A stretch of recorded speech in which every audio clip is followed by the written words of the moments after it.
ओम अज्ञानतिमिरान्धस्य ज्ञानाञ्जनशलाकया चक्षुरुन्मीलितं येन तस्मै श्रीगुरुवे नमः। नमो ओं विष्णुपादाय कृष्णप्रेष्ठाय भूतले श्रीमते भक्तिवेदांत स्वामिनिति नामिने। नमस्ते सारस्वते देवे गौरवाणी प्रचारिणे निर्विशेष शून्यवादी पाश्चात देश तारिणे। जय श्री कृष्ण चैतन्य प्रभु नित्यानंद श्री अद्वैत गदाधर श्रीवास आदि गौर भक्त वृंद। हरे कृष्ण कृष्ण कृष्ण हरे हरे, हरे राम राम राम हरे हरे। हरे कृष्ण कृष्ण कृष्ण हरे हरे, हरे राम राम राम हरे हरे। हरे कृष्ण कृष्ण कृष्ण हरे हरे, हरे राम राम राम हरे हरे।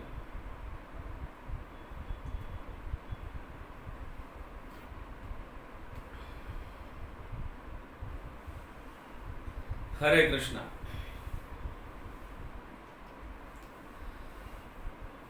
सभी गौर भक्त वृंद भक्तों का स्वागत है गौर भक्त वृंद दर्शन में। हरि बोल। आप सब गौर भक्त वृंद है कि नहीं? हाँ, हरि बोल। यस। वैसे गौर भक्त या गौरांग महाप्रभु के अनुयायी बड़े ही भाग्यशाली जीवात्मा है।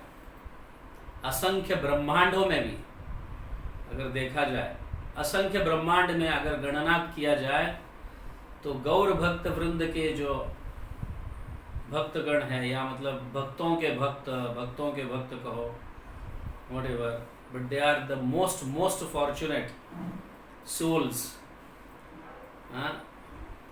इन ऑल द ब्रह्मांडस। सभी ब्रह्मांडों में सबसे ज़्यादा भाग्यशाली जीवात्मा है जो चैतन्य महाप्रभु के अनुयायी है, या चैतन्य महाप्रभु के भक्तों के भक्त है। तो आज हम पंच तत्वों में से एक तत्व जो है, श्रीवास आचार्य कहो या श्रीवास पंडित, इनके लीलाएं और उनके माध्यम से हमें क्या शिक्षा लेना है, प्राप्त करना है, इस विषय में आज हम चर्चा करेंगे यहाँ पे। तो पंच तत्व, हम सभी भक्तगण जो है, जो चैतन्य महाप्रभु के अनुयायी है, हम सभी को ये पंच तत्व के विषय में पता होना चाहिए। अगर हम इन पंच तत्वों के विषय में डिटेल्स में अगर कुछ पता नहीं है तो हम गौर भक्त वृंद नहीं कहलाएंगे, या हम चैतन्य महाप्रभु के अनुयायी या फिर इस्कॉन के या फिर प्रभुपाद के अनुयायी, ऐसे डाउट होगा। तो ये बहुत ज़रूरी है, हमें पंच तत्वों को जानना बहुत ज़रूरी है। जय श्री कृष्ण चैतन्य प्रभु नित्यानंद श्री अद्वैत गदाधर श्रीवास आदि गौर भक्त वृंद। तो ये बहुत महत्वपूर्ण है। चैतन्य महाप्रभु भगवान श्री कृष्ण है स्वयं। जय श्री कृष्ण चैतन्य प्रभु नित्यानंद प्रभु स्वयं बलराम है, बलराम के अवतार है। अद्वैताचार्य स्वयं महाविष्णु है। हमारे गौर भक्त वृंद ये भी कहते हैं कि महाविष्णु भी है और सदाशिव भी है, महादेव भी है, वो दोनों का कॉम्बिनेशन है। और गदाधर पंडित स्वयं श्रीमती राधा रानी है, जिनके विषय में हम लास्ट गौर भक्त वृंद में चर्चा की है। आज हम करने जा रहे श्रीवास आचार्य या श्रीवास पंडित। तो यहाँ पे चैतन्य महाप्रभु, नित्यानंद प्रभु और अद्वैताचार्य तो भगवान स्वयं है, विष्णु तत्व है। और गदाधर पंडित श्रीवास आचार्य शक्ति तत्व है। शक्तियां हैं, अंतरांग शक्ति और जीव शक्ति है, तटस्थ शक्ति श्रीवास आचार्य। तो प्रभुपाद कहते हैं कि भगवान स्वयं ऐसे विविध रूपों में प्रकट होते हैं ताकि भक्ति में रस हो। प्रभुपाद यहाँ पे कहते हैं टीचिंग्स ऑफ लॉर्ड चैतन्य, मतलब चैतन्य महाप्रभु की शिक्षाएं में ये प्रभुपाद समझाते हैं। तो हम ये भी तत्व जानते हैं। तो अभी हम फिलहाल पंच तत्व और श्रीवास आचार्य तत्व के विषय में जानकारी लेंगे, हमारे जो आचार्य क्या कहते हैं। उसके उपरांत हम श्रीवास आचार्य के जन्म स्थली, तिथि और उनके लीलाएं और उनके माध्यम से हम क्या शिक्षा ग्रहण कर लेना चाहिए, उनकी लीलाओं के माध्यम से, इस विषय में चर्चा करेंगे। अभी यहाँ पे भगवान स्वयं पंच तत्वकम कृष्णम भक्त रूप स्वरूपकम भक्तावतारम भक्ताख्याम नमामि भक्त शक्तिकम, ऐसे कृष्णदास कविराज ये कहते हैं कि भगवान श्री कृष्ण 5 विविध रूपों में प्रकट होते हैं, या लक्षण कह सकते हैं हम। वो कौन से है? एक है भक्त, चैतन्य महाप्रभु स्वयं भक्त बनकर आए हैं, भक्त के अवतार, भक्त का रूप धारण करके आए। भक्त रूप स्वरूप, नित्यानंद प्रभु जो है वो स्वरूप है, भक्त स्वरूप है। अद्वैताचार्य भक्त अवतार है। गदाधर पंडित भक्त शक्ति है। और श्रीवास आचार्य शुद्ध भक्त ऐसे कहा गया है, प्योर डिवोटी।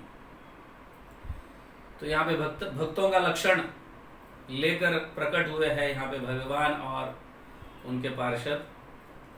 तो अभी श्रीवास आचार्य के विषय में थोड़ा डिटेल्स जानकारी ये बहुत जरूरी है। भक्तगण ये सुनिए कि श्रीवास आचार्य हमारे लिए, क्योंकि वो जीव तत्व के लीडर है, लीडर। असंख्य ब्रह्मांड में जितने भी जीव है वो सारे जीवों के लीडर है श्रीवास आचार्य। तो यहाँ कहा गया है श्रीवास पंडित धीमान यह पूर्व नारद मुनि। तो श्रीवास आचार्य कौन है? नारद मुनि है। कृष्ण लीला में नारद मुनि और गौर लीला में ये नारद मुनि श्रीवास आचार्य के रूप में प्रकट हुए, श्रीवास पंडित के रूप में प्रकट हुए या अवतरित हुए हैं। पर्वतोख्या मुनिवरो यासिन नारद प्रिय, उनके बहुत ही एकदम निकट के मित्र है पर्वत मुनि।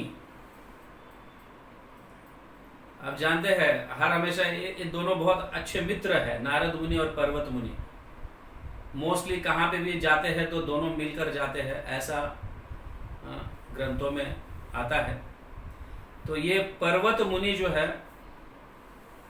ये श्रीवास आचार्य के सोदरः, कनिष्ठ सोदरः, सोदरः मतलब भाई, कनिष्ठ मतलब छोटे, ऐसा कहा गया है। कौन है, क्या नाम है उनका? श्री राम पंडित, श्री राम पंडित श्रीमान तत्कनिष्ठ सोदरः। नामना अंबिका व्रज धात्री स्तनदत्री स्त्रिय स्थित पूर्व सैव्यम मालिनी नामनी श्रीवास गृहिणी माता। अभी देखो यहाँ पे श्रीवास आचार्य के, उनके मित्र के और उनके पत्नी के विषय में कहा गया है। अभी अंबिका नाम की जो व्रज लीला में धात्री, धात्री मतलब यशोदा माई की अंडर में रहकर सेवा करने वाली, मैं लास्ट टाइम भी बताया था अंबिका नाम की। तो कभी कभी यशोदा माई सैंक्शन करते थे कि अंबिका के स्तन के भी दूध, स्तन का दूध कृष्ण ग्रहण करते थे, समझिए, क्योंकि वो भी वात्सल्य भाव में थी। तो वो अंबिका जो है श्रीवास आचार्य की गृहिणी मतलब उनकी पत्नी बनकर अवतरित हुई है। तो जिनका नाम है मालिनी। तो श्रीवास आचार्य है नारद मुनि के अवतार, नारद मुनि के अवतार। अभी यहाँ पे श्रीवास आचार्य गृहस्थी है और उनकी पत्नी का नाम है मालिनी। और ये मालिनी है कौन? व्रज लीला में, कृष्ण लीला में यशोदा माई के अंडर में रहकर सेवा करने वाली, जो यशोदा माई की सेविका है या दासी है, जिनका नाम अंबिका, जो कृष्ण को कभी कभी स्तनपान ग्रहण कराती है। कृष्ण अंबिका के भी स्तनपान ग्रहण करते थे, दूध ग्रहण करते थे इनके भी स्तनों का। तो इसलिए उस रूप से ये माता है कृष्ण की, और वो भी अवतरित हुए हैं श्रीवास आचार्य की गृहिणी, मतलब पत्नी के रूप में प्रकट हुई है, जिनका नाम है मालिनी। और वैसे चैतन्य महाप्रभु के माता पिता तो है ही,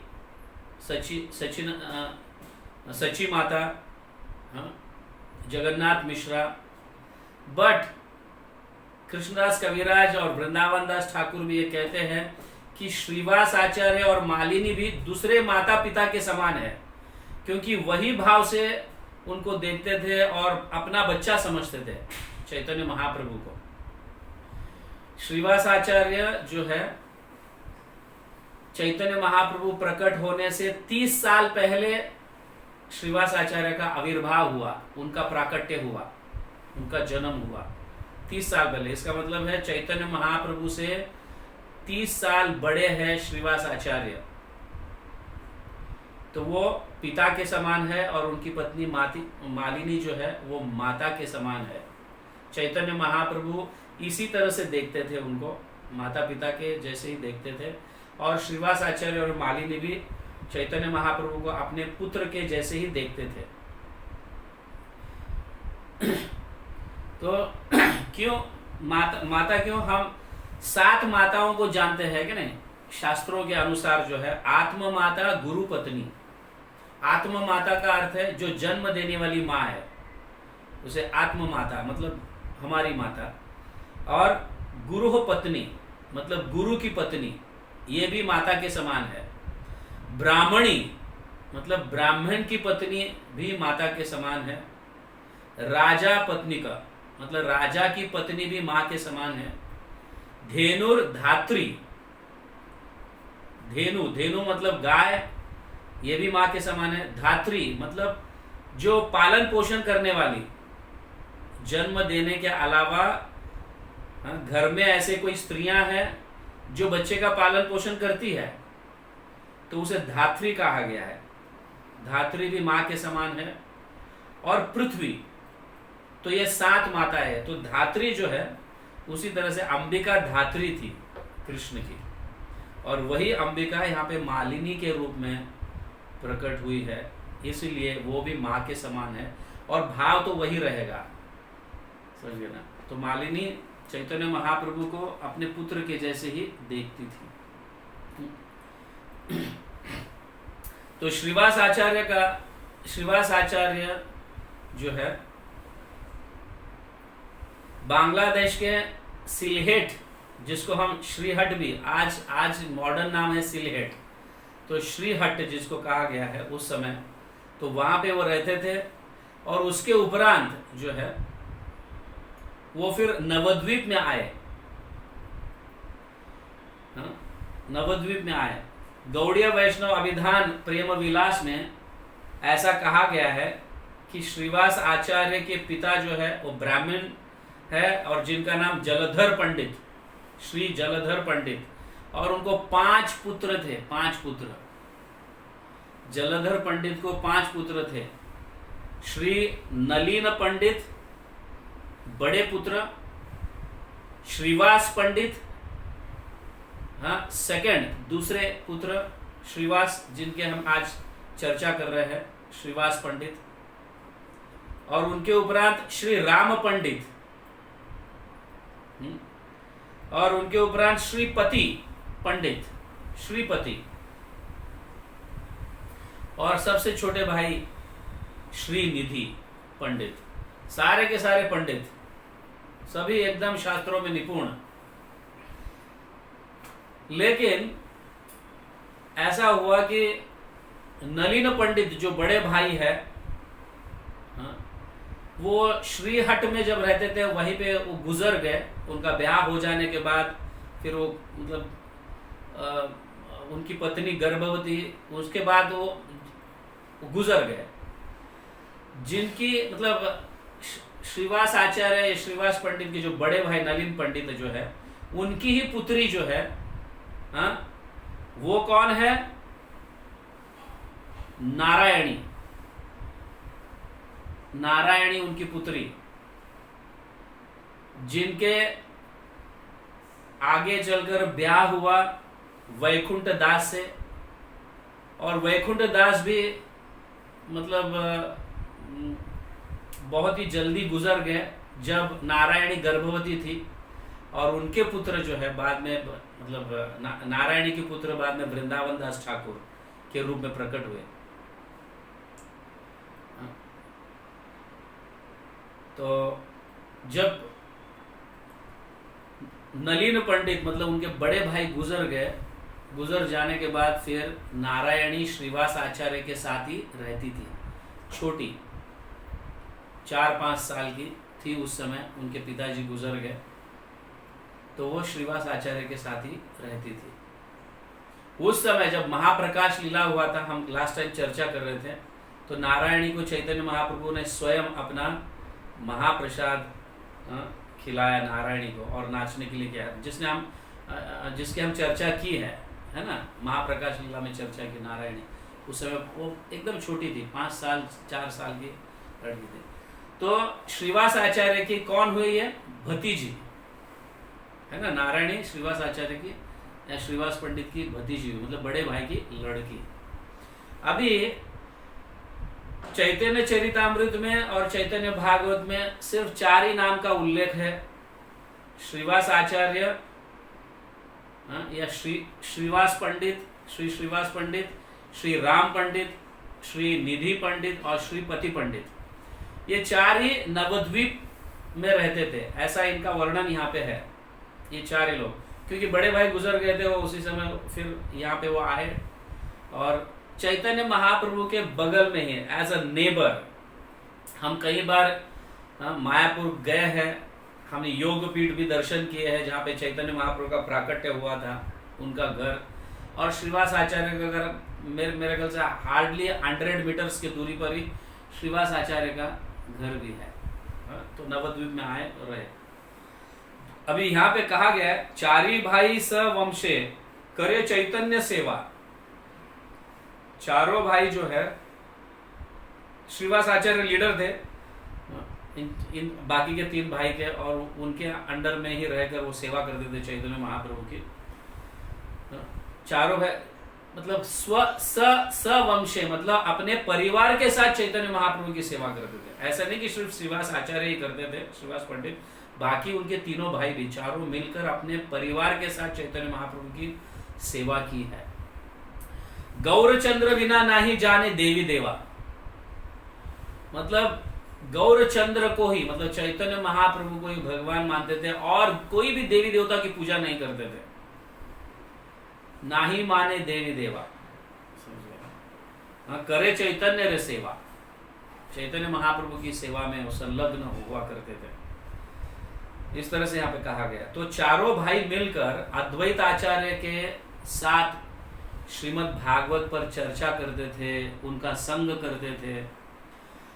और ये 5 जन मिलकर अद्वैत आचार्य, श्रीवास आचार्य, श्री राम, श्रीनिधि और श्रीपति 5 मिलकर बहुत चिंतित रहा करते थे कि इस नवद्वीप का क्या होगा। कितने सारे नास्तिकों से भरा हुआ है, अनेक प्रकार के देवी देवताओं की पूजा करते हैं, बलि चढ़ाते हैं, ये करते हैं, मतलब एकदम मतलब बहुत ही एकदम ये हुआ था, बहुत चिंतित रहते थे।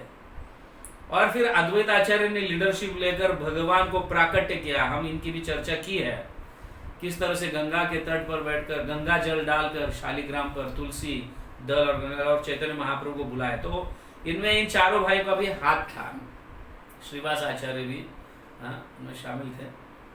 तो इन्हीं के कारण भगवान प्रकट हुए हैं। कहते हैं परित्राणाय साधूनां विनाशाय च दुष्कृतां धर्म संस्थापनार्थाय संभवामि युगे युगे, भगवान कहते हैं। तो भक्तों की रक्षा करने के लिए, भक्तों को संतुष्ट, भक्तों को आनंद देने के लिए भी भगवान प्रकट होते हैं।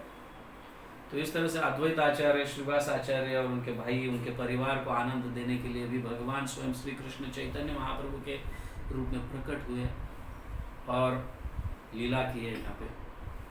अभी श्रीवास पंडित जो है, ऑफ कोर्स 30 साल चैतन्य महाप्रभु से बड़े होने के कारण चैतन्य महाप्रभु, या मतलब निमाय पंडित, आपको ये भी पंडित है, निमाय भी, अनेकों के साथ बहुत वाद विवाद, मतलब चैलेंजिंग मूड में रहते थे। जब वो स्कूल में जाते थे उसी समय कभी कभी गदाधर को, मुकुंद को, उनको बुलाते थे और चर्चा करते थे और उनको डिबेट में परास्त करते थे, और वही परास्त की हुई चीज को वापस वो सत्य के रूप में भी प्रकट करते थे। इस तरह से तो कई लोग ऐसे सोचते थे कि निमाय पंडित अगर कृष्ण भक्त बन जाए तो नवद्वीप का पूरा रूपरेखा बदल जाएगा, ऐसा सोचते थे। तो एक बार श्रीवास आचार्य, श्रीवास पंडित निमाय को मिलते हैं, जब आते रहते हैं तो रास्ते में पकड़ते हैं। तो तब श्रीवास आचार्य, एक्चुअली निमाय पंडित जो है श्रीवास आचार्य को बहुत आदर है, क्योंकि पिता के समान है, पिता के तुल्य है, बाजू ही रहते थे, हर हमेशा आना जाना हुआ करता था।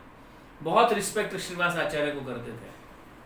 और श्रीवास आचार्य जानते थे निमाय बहुत ही मतलब उद्दंड है, सभी को डिबेट में लगाता है और सबको हरा देता है, बड़े बड़े लोगों को भी हरा देता है, और जो परास्त किए उन्हीं के शब्दों को वापस सत्य भी बनाकर वापस उनको परास्त कर देता है। श्रीवास आचार्य जानते रहते हैं। तो श्रीवास आचार्य एक बार निमाय को पकड़ते हैं और निमाय एकदम प्रणाम करते हैं श्रीवास आचार्य को, और श्रीवास आचार्य कहने लगते हैं, बेटा तुम्हारी जो पांडित्य है और लोग शास्त्रों को पढ़ते हैं, उनको ग्रहण करते हैं, आगे चलकर पंडित बनते हैं, वो सब कुछ जो है वो कृष्ण भक्त बनने के लिए है। शास्त्रों को पढ़ना, अध्ययन करना, ये पंडित तक ही सीमित नहीं रखना है। अल्टीमेटली जो है कृष्ण भक्ति करने के लिए शास्त्र कहते हैं।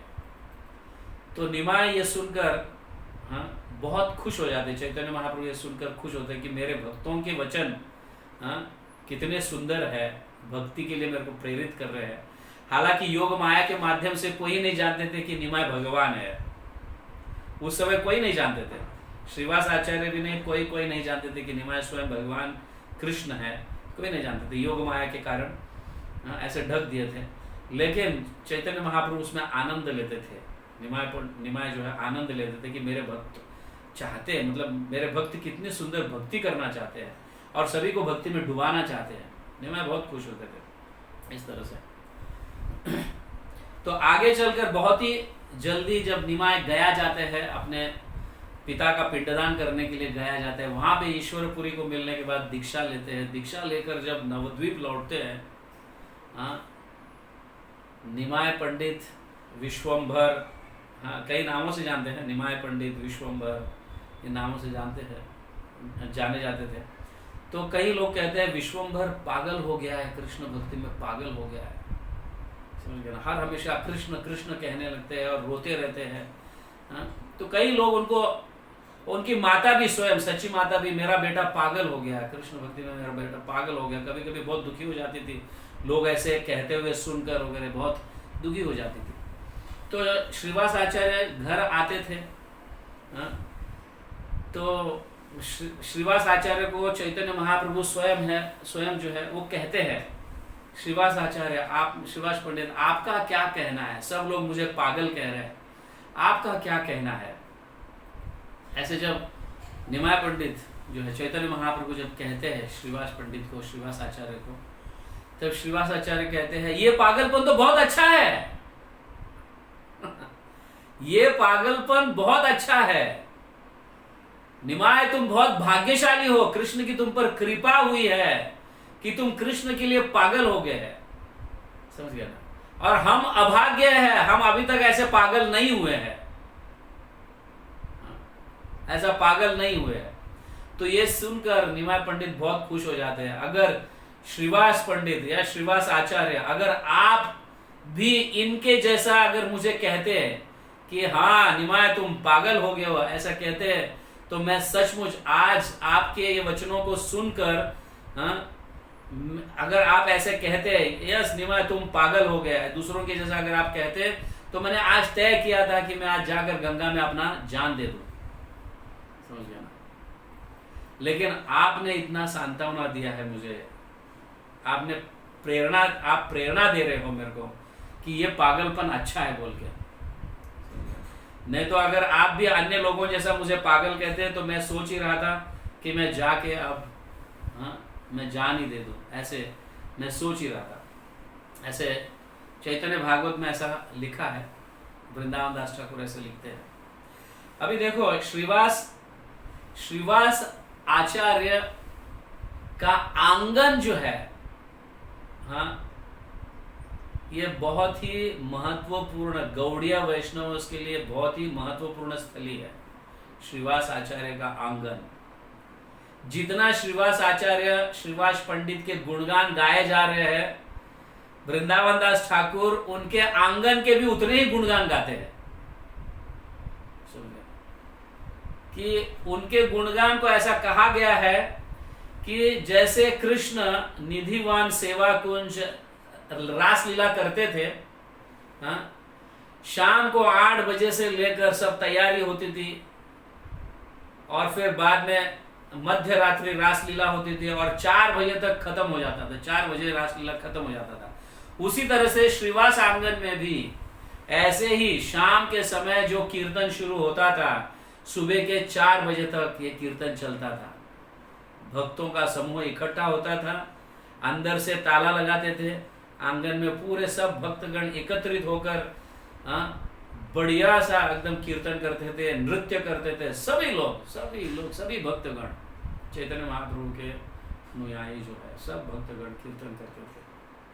तो वृंदावन दास ठाकुर कहते हैं श्रीवास आचार्य का जो आंगन है ये रास लीला स्थली से अभिन्न है, इट इज द सेम।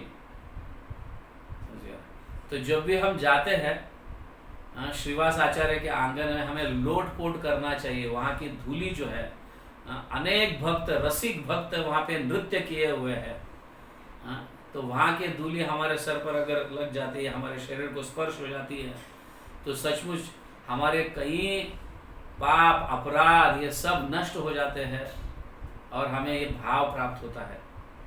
तो यहाँ पे वृंदावन दास ठाकुर कहते हैं जैसे गोपियां नृत्य करती थी रासलीला में, वैसे ही यहाँ पे भगवान के जो भक्त चैतन्य महाप्रभु और उनके जो भक्तगण है, गौर भक्त वृंद, यहाँ पे नृत्य करते थे।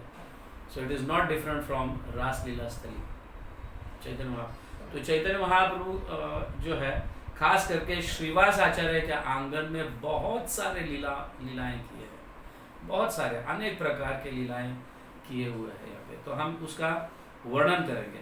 देखो क्या कहा, मतलब संकीर्तन की स्थापना जो हुई थी, चैतन्य महाप्रभु गया जाकर आए और हरिनाम का प्रचार करने लगे, और संकीर्तन की पहली संकीर्तन की स्थापना श्रीवास आचार्य के आंगन में हुआ, और वो हुआ एकादशी के दिन, द मोस्ट ऑस्पिशियस डे। हमें कोई भी कार्य अगर करना है शुरू, तो ये ध्यान में रखना चाहिए कि ऐसे क्या है, श्री हरि वासेर। श्री हरि वासेर मतलब जैसे हम कहते हैं ना कि उपवास, उपवास मतलब ऊपर के स्तर पर निवास करना। तो श्री हरि वास मतलब ऊपर के स्तर पर, जिसको एकादशी के समय हम उपवास करते हैं। तो एकादशी के समय हमें भगवान के साथ रहना चाहिए। उपवास, वास मतलब रहना, उप मतलब हायर लेवल पर। तो यहाँ पे श्री हरि वासेर हरि कीर्तन विधान, यहाँ पे कहा गया चैतन्य भागवत में, वृंदावन दास ठाकुर समझाते हैं, श्री हरि वासेर हरि कीर्तन विधान नृत्य आरंभिला प्रभु जगतेर प्राण। तो कीर्तन और नृत्य का आरंभ श्री हरि वासेर मतलब इस दिन एकादशी के दिन कहां पे हुआ? पुण्यवंत श्रीवास आंगने, पुण्यवंत श्रीवास आंगने शुभारंभ हुआ उस दिन वहां पे। उठिला कीर्तन ध्वनि गोपाल गोविंद, इस तरह से नृत्य कीर्तन, हरे कृष्ण कृष्ण कृष्ण हरे हरे, हरे राम राम राम हरे हरे, इस तरह से कीर्तन नृत्य करते थे। तो ये श्रीवास आचार्य का आंगन बहुत महत्वपूर्ण है। खास करके नवोद्वीप में योग पीठ के बाद अगर कुछ ऐसा स्थली या मतलब प्रधान स्थली अगर कहना है तो वो श्रीवास आचार्य का आंगन है, प्रधान स्थली, ठीक है ना। तो जब चैतन्य महाप्रभु ने ये संकीर्तन की स्थापना की श्रीवास आचार्य के आंगन में, और 1 साल तक कंटिन्यूस 1 साल तक यहाँ पे एवरी डे डेली प्रोग्राम हुआ करता था। शाम होते ही सारे भक्त इकट्ठा होते थे और चैतन्य महाप्रभु नृत्य करते थे। कई लोग मुकुंद दत्त और कई लोग कीर्तन करते थे और सब लोग नाचते थे, गाते थे। तो यहाँ पे ये नृत्य भी रासलीला का ही नृत्य है। और यहाँ पे भगवान जो है वो हरिनाम के रूप में है और बाकी सारे गोपियां भक्त के रूप में है यहाँ पे। तो भगवान के नाम के साथ एक होकर नृत्य कर कर गा रहे हैं यहाँ पे।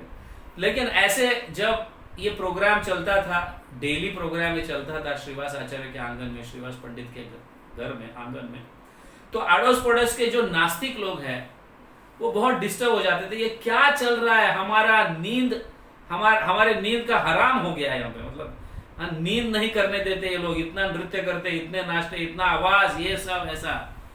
तो ऐसा एक रूमर, एक हवा फैल जाती है कि हम जाकर कंप्लेन करेंगे राजा को हम जाकर कंप्लेन करेंगे। तो जैसे ही ये बात श्रीवास आचार्य को पता चलता है, तो श्रीवास आचार्य जरा डर जाते हैं। वो अब क्या होगा, चैतन्य महाप्रभु कीर्तन करना बंद कर देंगे, भक्त लोग यहाँ मेरे घर आना बंद हो जाएगा।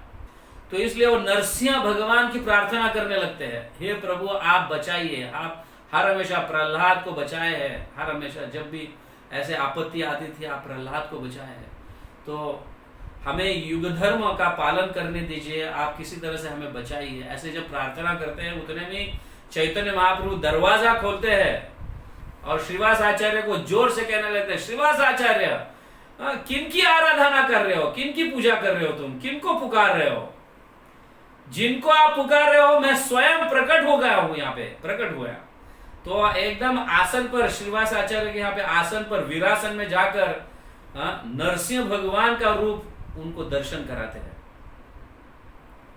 श्रीवास आचार्य ऐसे 10 भुजाएं देखते हैं चैतन्य महाप्रभु को, चैतन्य महाप्रभु के 10 भुजाओं का दर्शन करते हैं, उनके चरण का दर्शन करते हैं और उनके श्रीमुख जो है नरसिंह भगवान के जैसा ऐसा प्रकट हो जाता है सामने।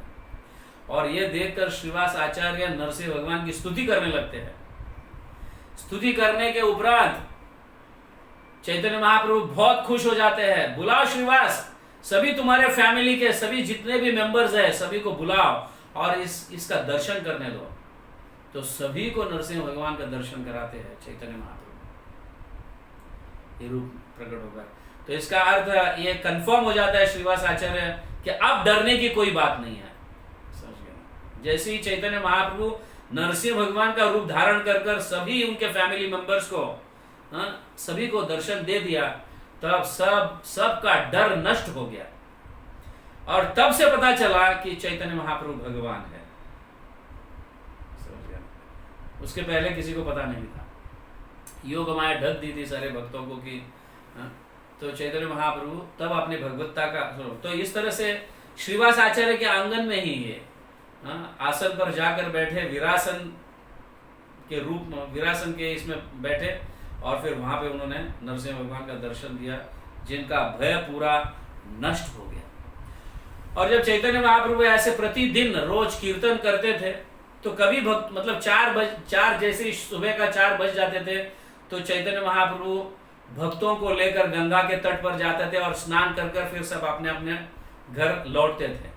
तो कभी कभी ऐसा हुआ करता था, ऐसा नहीं मोस्टली ऐसा हुआ करता था कि चैतन्य महाप्रभु श्रीवास आचार्य के घर में ही सभी भक्तगण श्रीवास आचार्य के आंगन में ही स्नान करते थे और गंगा से पानी लाती थी वो दुखी माता है, समझ गया ना। श्रीवास आचार्य के घर में एक सर्वेंट थी, दुखी नाम की सेविका, एक सर्वेंट थी। और जब जब ऐसे चैतन्य महाप्रभु ऐसे मतलब कहते थे कि नहीं आज हम सभी इधर ही स्नान करेंगे, तो सब भक्तगण स्नान करते थे। और पानी लाएगा कौन? तो ये दुखी माता जी जाके पानी लाती थी, जिनका नाम दुखी था। उनके घर पे जो आया रहती थी, मतलब काम करने वाली जो स्त्री थी जिसका नाम दुखी था, तो चैतन्य महाप्रभु देखते थे कितना मतलब अनकंडीशनल सेवा करते थे, मतलब बिना कुछ हेतु ये सेवा करते थे। और चैतन्य महाप्रभु इस सेवा को देखकर उस दुखी का नाम सुखी दे दिया। चला, आपका आज के बाद आपका नाम क्या है? सुखी, समझ गया ना, सुखी। तो सब इतना मतलब सब लोग जय जय ध्वनि करने लगे। तो चैतन्य महाप्रभु, आप ये मत सोचिए कि चैतन्य महाप्रभु आपके सेवा को देखते नहीं है। ये बेचारी अकेली है, चैतन्य महाप्रभु बैठे रहते हैं, सब लोग तो ये अकेली सेवा करती थी, किसी को पता नहीं। आप वो जान जाती थी कि आप चैतन्य महाप्रभु यहाँ पे सभी भक्तों के साथ यहीं पे स्नान करेंगे, तो पानी तो इतने लोगों के लिए पानी तो चाहिए। तो गंगा के तट पर जा गंगा से पानी लेके आती थी, वो अकेली घड़े ढोड़ होकर पानी लेके आती थी। और चैतन्य महाप्रभु ध्यान से देखते थे कि कौन कौन सेवा करे। तो ये देखती थी कि दुखी बिना किसी हेतु की कितनी सेवा करती है श्रीवास आचार्य के मेंबर्स। तो इस तरह से फिर चैतन्य महाप्रभु कृपा होकर उनको सुखी नाम देते थे। तो ऐसे ही जब कीर्तन चल रहा था, एक दिन ये पूरा 1 साल तक चला, तो अभी एक एक दिन कहीं कुछ ना कुछ घटना घट रही है, समझ गया। तो एक दिन कीर्तन जब चलता था तो शाम के समय श्रीवास आचार्य के एक पुत्र का देहांत हो जाता है। श्रीवास आचार्य के, श्रीवास पंडित के एक पुत्र का देहांत हो जाता है। और कीर्तन तो चलते रहता है, मृदंग, करताल, शंख, अनेक प्रकार के ध्वनियां बजते रहते हैं। चैतन्य महाप्रभु नृत्य करते रहे, सभी भक्त नृत्य करते रहते हैं। तो एक महिला आकर श्रीवास आचार्य को कहती है कि आपके पुत्र का देहांत हुआ है। तो श्रीवास आचार्य जाते हैं वहां पे, उस पुत्र को देखते हैं, और सारे माताएं अंदर रूम में रोते रहते हैं। और श्रीवास आचार्य कहते हैं अभी रोना बंद कर दो। चैतन्य महाप्रभु भाव विभोर होकर नाच रहे हैं, और वहां पे कीर्तन चल रहा है। इतना शुभ अवसर पर इसको ये रोना बंद कर दो। मैं नहीं चाहता कि ये रोने, मतलब आपके रोने का आवाज चैतन्य महाप्रभु के कानों तक पहुंचे और चैतन्य महाप्रभु अपना नृत्य और कीर्तन बंद कर दे। मैं नहीं चाहता, इसलिए आप कृपा कर सारे लोग रोना बंद कर दो। तो कहीं ऑफकोर्स माताएं, उनका हृदय तो रोते ही रहता है, वो कितना कहने पर भी वो बंद नहीं करते हैं, क्योंकि अपना पुत्र गया है। और सारे माताएं भी रोने लगती है, मालिनी भी रोने लगती है बहुत। तब श्रीवास आचार्य डांट कर कहते हैं अगर तुम रोना अगर बंद नहीं करोगे तो मैं खुद जाकर गंगा में अपनी जान दे दूंगा। तो फिर सारे लोग रोना बंद कर देते हैं, चुपचाप अंदर रूम में बैठ जाते हैं। और बीच में बच्चा रहता है, देहांत हुआ वो बच्चा, और सारे लोग उस बच्चे को देखते रहते हैं। और श्रीवास आचार्य चले जाते हैं और वो भी नृत्य करने लगते हैं चैतन्य महाप्रभु के साथ। और जैसे ही नृत्य मतलब समय खत्म हो जाता है, जैसे रोज के जैसा शाम मतलब सुबह के 4 बजे खत्म हो जाता है, तो चैतन्य महाप्रभु ऐसे ही अचानक कहते हैं आज कुछ नृत्य में और गान में कुछ आनंद नहीं आया, क्या कारण है? ऐसे चैतन्य महाप्रभु, ऑफकोर्स चैतन्य महाप्रभु जानते हैं क्योंकि वो भगवान है स्वयं। तो वो कहने लगते हैं आज क्यों नृत्य में और ऐसे मतलब कीर्तन में आनंद क्यों नहीं दिखाई दिया आज? कुछ ऐसा कुछ घटा है क्या? अशुभ कुछ हुआ है क्या? तो श्रीवास आचार्य, चैतन्य महाप्रभु आपके होते हुए क्या अशुभ हो सकता है? श्रीवास आचार्य, आपके होते हुए इम्पॉसिबल है कोई भी अशुभ होना, समझ गए ना, ऐसा कहने लगते हैं। तो भक्त लोग कहते हैं, फिर बाद में चैतन्य महाप्रभु को भक्त लोग कहते हैं, महाप्रभु ऐसा है कि श्रीवास आचार्य के पुत्र का देहांत हुआ है, तो मुझे पहले क्यों नहीं बताया? तो ये भक्तगण कहते हैं श्रीवास आचार्य ऐसा मतलब ऐसा कह रहे थे कि वो नहीं चाहते हैं कि आपके नृत्य में और आपके कीर्तन में कोई बाधा आए। इतना भाव विभोर होकर आप कीर्तन नृत्य कर रहे हो, सारे भक्त लोग नाच रहे हैं, गा रहे हैं, इतना आनंद ले रहे हैं, तो ये आनंद में बाधा नहीं आना चाहिए। इसलिए श्रीवास आचार्य सभी को मतलब कह कर रखा था कि कोई भी मत बताना, अभी महाप्रभु का नृत्य कीर्तन खत्म हो जाने दो तब देखेंगे। तो इसीलिए इन्होंने बताया। तो तब चैतन्य महाप्रभु रोते हुए कहते हैं, श्रीवास आचार्य आपके घर में कोई भी घटना अगर घटी है तो मुझे कभी बाधा नहीं होगा, कोई भी बाधा नहीं होगा, क्योंकि आप मेरे लिए बहुत प्रिय है। ऐसे कहकर रोने लगते हैं और चैतन्य महाप्रभु उस जो देहांत हुआ उस बालक के पास जाते हैं और कहने लगते हैं, उठो बेटा। तो ऐसे सर को ऐसे ही हाथ लगाते हैं, उठो बेटा कहने, तो तुरंत ही वो पुत्र उठ जाते हैं। उठकर कहने लगते, मतलब चैतन्य महाप्रभु, क्यों तुम इतने महान भक्त को छोड़कर जाना चाहते हो? चैतन्य महाप्रभु कह रहे उस बालक को जिनका देहांत हुआ, और चैतन्य महाप्रभु के कहने से वो उठे, और चैतन्य महाप्रभु उस बालक को कहने लगे, क्यों तुम इतने महान आचार्य, इतने महान पंडित श्रीवास आचार्य, इतने महान भक्तों के घर छोड़कर आप जाना चाहते हो? ऐसा चैतन्य महाप्रभु कहे उस बालक का। तो उस बालक मतलब उस बच्चे के जो वचन है वो बोलते हुए सुनकर सारे लोग दंग हो जाते हैं। महाप्रभु मैं तो डिपेंडेंट हूं, मैं स्वतंत्र नहीं हूं, आपके ऊपर सब डिपेंड है। जितना दिन मेरा रहना था, जितना दिन मेरा खाना था, जितना दिन मेरा प्रेम था, वो दिन समाप्त हो गए। अब मैं कहीं और जा रहा हूं। आपने जो दिशा दिखाई, आपने जो राह दिखाई, तो उस दिशा पर अभी मैं कहीं और गया हूं।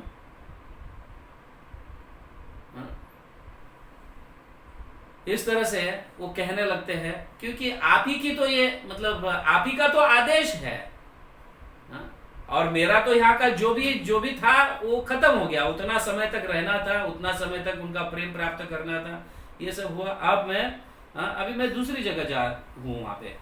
बस मुझे सिर्फ इतना कृपा करो कि मैं जहां पे भी जाऊं आपको नहीं भूलूं, इतनी मुझ पर कृपा करो हे प्रभु। ये बालक ऐसे वचन चैतन्य महाप्रभु कह रहे हैं कि मैं इस भौतिक जगत के नीति नियम को तोड़ना नहीं चाहता हूं। तो आपने कहा है तो मुझे अभी कहीं दूसरी जगह जाना है, वहां का भी ऋण चुकाना है। ये सब इस तरह की बातें हो रही थी। और चैतन्य महाप्रभु से वो आखिरी हाथ जोड़कर वो बालक कहते हैं कि प्रभु मुझ पर कृपा जरूर करो कि मैं जहां पे भी जाऊं आपको नहीं भूलूं। ऐसे कहकर वो चले जाते हैं वापस। ये इन बातों को सुनकर सारे घर वाले एकदम मतलब उनका दुख जो है वो दूर हो जाता है, दुख नष्ट हो जाता है। उनके हृदय में जो दुख था, हमारा बालक गया है बोल के, वो जो दुख था वो नष्ट हो जाता है। तो ये हमें सीख लेना चाहिए कि हमारे जितने भी मतलब हम जितने भी घर के संबंधी कहो या पड़ोसी कहो या व्हाटएवर, जहां जहां हमारे संबंध, तो वो कुछ समय तक की ही रहती है। जो भी ऋण लेना देना जो होता है उतना खत्म होते ही वो व्यक्ति हमसे दूर हो जाता है। ये सीख यहां से हम लेते हैं श्रीवास आचार्य के इनमें से, समझ गए।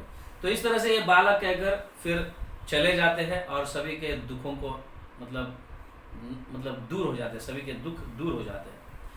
और एक दिन तो चैतन्य महाप्रभु, हमने तो देखा है महाप्रकाश लीला, चैतन्य महाप्रभु भी श्रीवास आंगन में ही महाप्रकाश लीला की है। अब हम इसकी ज्यादा डिटेल चर्चा नहीं करेंगे क्योंकि ऑलरेडी हमने चैतन्य चरितामृत का जो सेमिनार, हमारा आदि लीला सेमिनार चल रहा था, उसमें इसका डिस्कशन ऑलरेडी हो चुका है। तो कहने का तात्पर्य यह है कि जब चैतन्य महाप्रभु महाप्रकाश लीला सप्त प्रहार 21 घंटों तक ये लीला किए, हाँ, और बाकी अन्य भक्तों को भी तभी पता चला कि चैतन्य महाप्रभु स्वयं भगवान है। चैतन्य महाप्रभु आए वहां पे, श्रीवास शालिग्राम का आसन, शालिग्राम आसन से उठाकर अपने गोद में रखे और उस आसन पर चैतन्य महाप्रभु बैठे, और कई लोग, जब चैतन्य महाप्रभु के आदेश के अनुसार कई भक्तगण गंगा जाकर पानी लाकर उनका अभिषेक किए, उनको कितने सारे व्यंजन चैतन्य महाप्रभु को भक्तगण खिलाए और कीर्तन करने लगे। इसको सुनकर चैतन्य महाप्रभु एकदम संतुष्ट हो जाते हैं और एक एक भक्तों को बुलाकर उनको आशीर्वाद देते हैं, आशीर्वाद वचन देते हैं और उनकी प्रार्थना को भी सुन लेते हैं। इस तरह से जिनके जैसे मुरारी गुप्ता को भगवान राम के दर्शन कराए,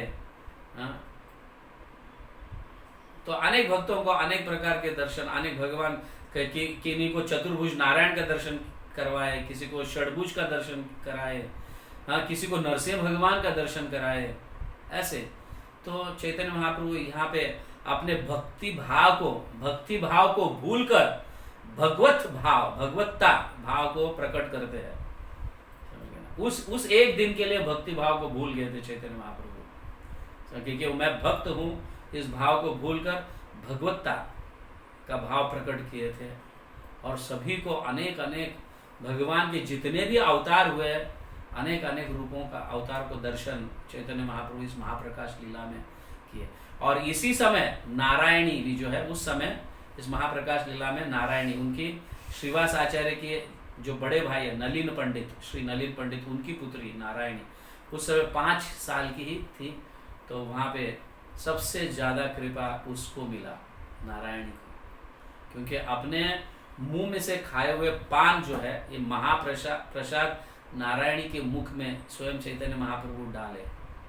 और देखो ये कृपा का फल जो है, आगे चलकर जब नारायणी का ब्याह होता है वैकुंठ दास से, ब्याह होता है, तो उनके माध्यम से एक पुत्र जन्म लेते हैं, वो है वृंदावन दास ठाकुर, जो चैतन्य भागवत के रचयिता है।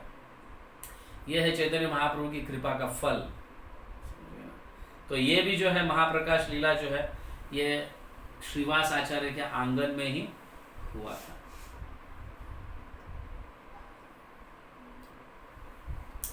और एक दिन, ये और एक श्रीवास आचार्य के आंगन की ही महिमा है ये। तो एक दिन एक ब्रह्मचारी जो है, जो सिर्फ दूध पर रहता था, समझ में, एक ब्रह्मचारी सिर्फ दूध ही पीकर अपना जीवन निकालता था। तो ये ब्रह्मचारी श्रीवास आचार्य को एक बार विनंती करते हैं, प्रभु मुझे आपके आंगन में ये जो रात्रि कीर्तन चलता है, मुझे कृपा कर प्रवेश दिलाइए कि मैं भी इस दर्शन, चैतन्य महाप्रभु के इस नृत्य का और इस कीर्तन का दर्शन करूं। तो श्रीवास आचार्य जानते हैं कि ये ब्रह्मचारी तो दूध पर रहता है और जानते रहते हैं, तो इसलिए उनको प्रवेश मिलता है। हालांकि श्रीवास आचार्य के आंगन में जब भी सारे भक्तगण आने के उपरांत अंदर से कड़ी लग जाती थी और किसी को भी एंट्री नहीं मिलता था, और किसी को भी नहीं, और ये सब भक्तगण मिलकर नृत्य करते थे और 4 बजे तक ये पूरा खत्म हो जाता था। और 4 बजने के बाद फिर दरवाजा खुल जाता था और सब भक्तगण अपने अपने घर जाते थे। ऐसा तो कई ब्राह्मणों को यहाँ पे एंट्री नहीं मिलती थी, कई लोग जो है एंट्री नहीं मिलती थी, लेकिन बहुत विनंती करने के बाद श्रीवास आचार्य इस ब्रह्मचारी को एंट्री देते हैं, अंदर बुला देते हैं और एक रूम में रखते हैं कि आप खिड़की से दर्शन करना, बाहर मत आना, ऐसा कहते हैं। तो सब भक्तगण आ जाते हैं, उस शाम को आ जाते हैं और नृत्य शुरू हो जाता है, कीर्तन शुरू हो जाता है। चैतन्य महाप्रभु नृत्य करने, बहुत प्रयास करते हैं नृत्य करने का, जैसे रोज जैसा नृत्य नहीं हो रहा है। श्रीवास आचार्य, क्या बात है, कोई नया व्यक्ति आया है क्या यहाँ पे, अंदर कोई नया व्यक्ति है? क्योंकि मुझे नृत्य करने, कीर्तन में मैं आनंद नहीं ले पा रहा हूँ।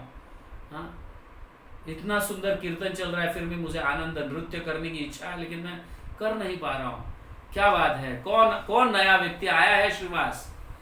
तो श्रीवास पंडित फिर तब बताते हैं कि हाँ प्रभु, एक नया ब्रह्मचारी है, लेकिन वो ब्रह्मचारी बहुत अच्छा ब्रह्मचारी है, सिर्फ उसका पूरा मतलब उसका जीवन सिर्फ दूध पीकर ही उसने अपना ये किया है, बाकी कभी कुछ खाया नहीं क्या नहीं। तो ऐसे ब्रह्मचारी को फिर यहाँ पे प्रवेश मिलना चाहिए। तब चैतन्य महाप्रभु एकदम क्रोधित होकर डांटते हैं, क्या भगवान का प्रेम जो है क्या तपस्या से मिलता है? शास्त्रों का अध्ययन करने से मिलता है? दान करने से मिलता है? ऐसे चैतन्य महाप्रभु प्रश्न पूछने लगे, समझ गया ना, ऐसे प्रश्न पूछने लगे। तो ये जब श्रीवास आचार्य को क्रोधित होकर चैतन्य महाप्रभु डांटने लगते हैं और ये ब्रह्मचारी को सुनते रहता है, तो तुरंत ही ये ब्रह्मचारी एकदम अलग रास्ते से ऐसे निकलकर बाहर जाने का प्रयास करता है, समझ गया ना। क्योंकि अभी चैतन्य महाप्रभु मुझे श्रीवास आचार्य मुझे बुलाएंगे और चैतन्य महाप्रभु मुझे भी डांटेंगे, तो ये सुनते रहता है श्रीवास आचार्य को डांट रहे हैं। क्या प्रेममय भक्ति क्या तप से या मतलब ऐसे उपवास करने से, कठोर उपवास करने से थोड़ी ऐसी भक्ति मिलती है? ऐसा प्राप्त नहीं होता है भक्ति। ऐसे कठोर उपवास करने से, ऐसे कठोर तप करने से, कठोर तप भी हिरण्यकशिपु भी ने तप किया है, कई ऐसे राक्षस भी कठोर तप करते हैं, तो उससे प्रेम भक्ति नहीं मिलता है। ऐसे श्रीवास आचार्य को डांटने लगते हैं, तो ये सुनते रहता है ये ब्रह्मचारी, और फिर बोलता है अभी बिना मुख दिखाए मैं दूसरा रास्ता लेकर किसी तरह से बाहर निकलूं। तो ऐसे निकलते रहता है। उस समय सोचता है कि थोड़ा एक झलक भी अगर मैं भगवान का थोड़ा देख लूं डायरेक्टली, तो भी मेरा भाग्य उदय हो जाएगा। ऐसा सोचते सोचते डरते डरते ऐसा सोचते रहता है कि महाप्रभु का ऑफकोर्स उनकी कृपा से और श्रीवास आचार्य की कृपा से मुझे इतना तो चैतन्य महाप्रभु के नृत्य का दर्शन मिला, कीर्तन मिला, बहुत भाग्यशाली हो गया मैं। इतना भी हो गया तो भी बहुत है। ऐसे कहते कहते जब जा रहे थे तो चैतन्य महाप्रभु तुरंत ही उस ब्रह्मचारी को बुलाते हैं, ओ ब्रह्मचारी इधर आ जाओ। बेचारा डरे डरे आता है वो ब्रह्मचारी। फिर चैतन्य महाप्रभु उसको समझाते हैं कि न तप से, न दान से, न अध्ययन से, न स्वाध्याय से ऐसी भगवत कृपा मतलब ऐसे भगवत प्रेम प्राप्त नहीं होता है, समझा। फिर वापस उनको समझाते हैं और फिर उनको प्रवेश मिलता है, समझ गया ना। क्योंकि विनम्र और भगवान के प्रति बहुत प्रेम रहता है उसका। ये नृत्य देखने के बाद, दर्शन करने के बाद प्रेम होकर क्या कितना बड़ा मैंने अपराध किया। मैं श्रीवास आचार्य के प्रति, वो पहले श्रीवास आचार्य नहीं किसी को नहीं आना चाहिए ऐसा कहते, लेकिन मैंने बहुत ज़बरदस्ती की, मैं ये करता हूँ, मैं वो करता हूँ, मैं कभी कुछ खाता नहीं हूँ, मैं सिर्फ दूध पर रहता हूँ। तो श्रीवास आचार्य को भी मैंने ज़बरदस्ती कर ये किया, तो अभी श्रीवास आचार्य बहुत बड़े अपराधी, चैतन्य महाप्रभु के चरणों में अपराधी साबित हो गया। और श्रीवास आचार्य को चैतन्य महाप्रभु ने डांटा। ये सब ऐसे सोचते सोचते जाते रहते हैं वो। तो चैतन्य महाप्रभु ये जान जाते हैं कि इनको भक्तों के प्रति प्रेम है, ये है, कितना विनम्र है। ये सोचकर फिर चैतन्य महाप्रभु उनको समझाते हैं बुलाकर। इस तरह से उन्हें प्रवेश मिलता है, समझ गए ना। तो ये ब्रह्मचारी भी बड़ा भाग्यशाली है जिनको दर्शन हुआ। तो ऐसे ही और एक बार जब कीर्तन होते रहता था, और आप जानते हैं जब श्रीवास आचार्य के आंगन में इस तरह से रात भर कीर्तन चलती रहती, तो कितने लोग मतलब ईर्ष्या द्वेष करते थे। और बहुत मतलब आंगन बड़ा था, तो एकदम पूरा कई भक्त वहां पे इकट्ठा होते थे। ऐसे कहा गया है कि हजारों हजारों भक्त इकट्ठा होते थे। बाह्य रूप से तो हम श्रीवास आचार्य का आंगन देखते हैं, क्या ये हजारों हजारों लोग वहां पे, लाखों लोग इकट्ठा हो सकते हैं क्या? बट अप्रकट में वो आंगन बड़ा होता था, और सारे लोग उसमें समावेश होते थे। ये है श्रीवास आचार्य के आंगन की महिमा, समझ गया ना। जैसे आप सोचो कि हम देखते हैं निधि वन सेवा कुंज, छोटा है, हजारों करोड़ों गोपियां के साथ भगवान नृत्य करते हैं। इतने छोटे मतलब ऐसे इतने लोग समा सकते हैं क्या? लेकिन फिर भी हमारे दृष्टि से वो लिमिट होगा, लेकिन अंतरांग शक्ति योग माया तो वो अपने आप ऐसे बड़ा कर देती है, और कितने लोग सब। तो उसी तरह से श्रीवास आचार्य का आंगन की भी महिमा है। कि हजारों हजारों भक्तगण वहां पे इकट्ठा होते थे और भगवान के साथ नृत्य करते थे और आचार्य का आंगन बड़ा हो जाता था। समझे? ऐसे चैतन्य महाप्रभु के जितने भी एकदम निकट के भक्त है जो है वो वहां पे प्रवेश करते थे। तो वो द्वेषी होकर एक बार गोपाल चापाल जो है, ये ब्राह्मण भट्टाचार्य ब्राह्मण जो है गोपाल चापाल नाम का, ये क्या करता है, ये मतलब ये काली का भक्त रहता है ये गोपाल चापाल। तो ईर्ष्या और द्वेष के कारण जब ये अंदर चलते रहता है नृत्य, रात के 12 बजे आते हैं और उनके आंगन के सामने दरवाजे पर वो क्या करते हैं कि कुछ ऐसे कुमकुम कहो, हल्दी कहो और एक ऐसे ताड़ी का मतलब ऐसे दारू का मटका रखते हैं और नींबू वगैरह ऐसे रखते हैं और मतलब लोगों को ये बताना चाहते हैं कि देखो श्रीवास आचार्य के आंगन के सामने देखो काली के भक्त है और इस तरह से नृत्य करते हैं, कई स्त्रियों को लेते हैं और उनके साथ नाचते रहते हैं। ऐसा कर कर एक मतलब ऐसी बातें फैलाते रहता है ये गोपाल चापाल। बहुत बड़ा द्वेषी और बहुत बड़े अपराधी ये गोपाल चापाल रहते हैं और इस तरह से द्वेष के भाव से श्रीवास आचार्य का नाम खराब करना चाहते थे, नाम बदनाम करना चाहते थे। इस तरह से एक रात को उन्होंने ये ऐसा करते हैं और जब श्रीवास आचार्य 4 बजे सुबह जब जैसे आंगन खोल मतलब दरवाजा खोलते हैं और उनके आंगन के सामने ये दिखता है तो सभी भक्तों को बुलाते हैं, इधर आ जाओ सब भक्तगण, देखो मैं काली की पूजा करता हूँ, देखो यहाँ पे सब मैंने रखा है, ऐसे श्रीवास आचार्य कहने लगते हैं सबको। तो सब भक्तगण जो है, जो भक्त है वो जानते हैं कि श्रीवास आचार्य ने ऐसा नहीं किया है, लेकिन जो अभक्त है तो उनको ये समझ में नहीं आती बात।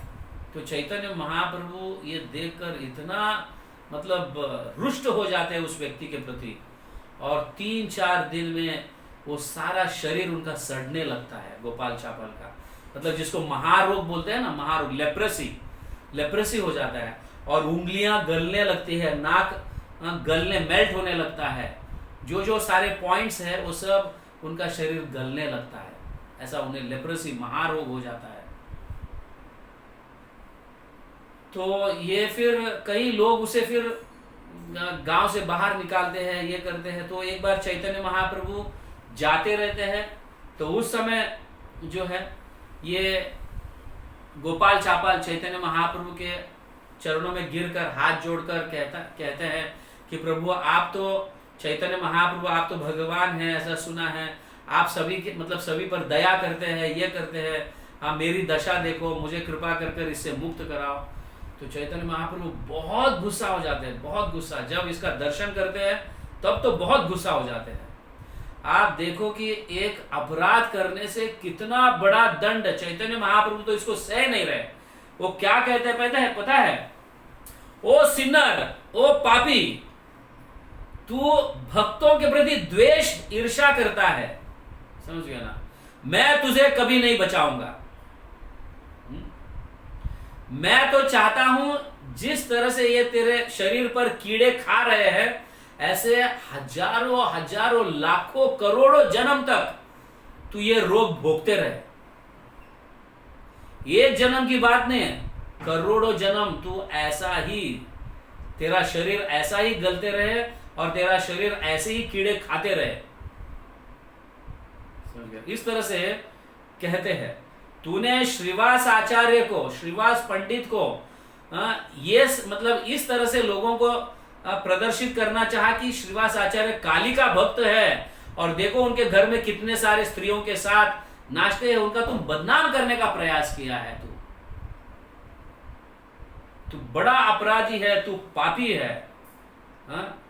और तू इतना ही नहीं, तू हजारों हजारों करोड़ों जन्म तक रौरव जो नरक है, एक्चुअली रौरव नरक सबसे भयानक नरक है। सारे नरकों में सबसे भयानक नरक जो है श्रीमद् भागवतम में उसका वर्णन है, रौरव नरक, बहुत भयानक।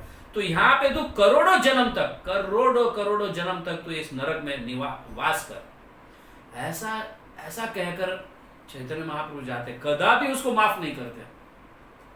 आप सोच सकते हैं कि भक्तों के प्रति ऐसा अपराध करने से कितना बड़ा दंड मिल रहा है, समझे, कितना बड़ा दंड है ये।